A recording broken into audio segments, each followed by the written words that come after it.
Hello guys, അപ്പോൾ നമ്മളിന്ന് തൃശ്ശൂർ, കോഴിക്കോട്, പാലക്കാട് വഴി നിന്ന് കൊടൈക്കനാലിലേക്ക് ട്രിപ്പ് പോകാൻ ഫസ്റ്റ് ഡേ സ്റ്റേ എന്ന് പറഞ്ഞാൽ എൻ്റെ ഫ്രണ്ടിൻ്റെ വീട്ടിലായിരുന്നു. തൃശ്ശൂർ ഇരിങ്ങാലക്കുടിലായിരുന്നു കേട്ടോ വീട്.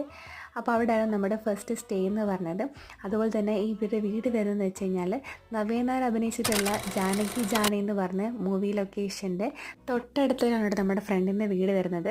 ഈ കാണുന്ന വീടും അതുപോലെ ഈ സ്ഥലങ്ങളൊക്കെ ജാനകി ജാനി മൂവീൻ്റെ ഷൂട്ടിംഗ് നടന്ന പ്ലേസസ് ആണ് കേട്ടോ. അധികം ബഹളമോ കാര്യങ്ങളോ ഒന്നും നല്ല കിടുവൻ പ്ലേസ് ആയിരുന്നു കേട്ടോ. അതുപോലെ തൊട്ടടുത്ത് നല്ല അടിപൊളി ഒരു പുഴ കൂടി വരുന്നുണ്ട്. അപ്പം അങ്ങനെ രാവിലെ സിനിമ ഷൂട്ടിംഗ് നടന്ന സ്ഥലവും അതുപോലെ തന്നെ പുഴയൊക്കെ കാണാൻ വേണ്ടി ഞങ്ങൾ ഇറങ്ങിയതാണ്. നമുക്ക് കോഴിക്കോട്ടേക്ക് പോകുന്നതുകൊണ്ട് തന്നെ നമുക്ക് അധികം നേരം ഇവിടെ നിൽക്കാൻ പറ്റിയില്ല. പക്ഷെ നല്ല കിടിരൻ നല്ല കാമായിട്ടുള്ള സ്ഥലമായിരുന്നു കേട്ടോ ഇത്. അങ്ങനെ നമ്മൾ അവിടെ നിന്നപ്പോഴാണ് കേട്ടോ കുറച്ച് പേരിരുന്ന് മീൻ പിടിക്കുന്ന കണ്ടത്. അങ്ങനെ നമ്മൾ അങ്ങോട്ട് ചെന്ന് കുറച്ച് നേരം കഴിഞ്ഞപ്പോഴത്തേക്ക് നമുക്ക് മീനെ പിടിക്കുന്നതും കൂടി കാണാൻ പറ്റും കേട്ടോ. അങ്ങനെ അവിടുത്തെ നല്ല കാഴ്ചകളൊക്കെ കണ്ടിട്ട് ഞങ്ങൾ ഇനി അവിടുത്തെ ബ്രേക്ക്ഫാസ്റ്റ് ഒക്കെ കഴിച്ചുകൊണ്ട് നമ്മൾ നേരെ കോഴിക്കോട്ടേക്ക് പോകാൻ